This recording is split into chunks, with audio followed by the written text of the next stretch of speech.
உன் உதட்டோரம் சிவப்பே அந்த மருதாணி கடனா கேட்கும். நீ சிரிச்சால சில நேரம் அந்த நிலவு வந்து உலவு பார்க்கும்.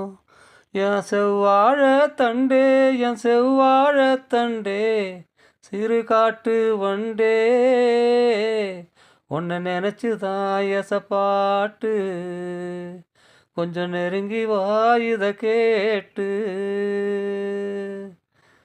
என் மம்முது அம்புக்கு இன்னும் தாமசம், அடியே அம்மணி வில்லு இல்லை இந்த கைவசம். என் மல்லு வேட்டி மாமா மனசு இருந்தா மார்க்கம் இருக்குது, என்ன பொசுக்குன்னு கவுக்க பொம்பளைக்கு நோக்கம் இருக்குது. உன் உதட்டோர சிவப்பே அந்த மருத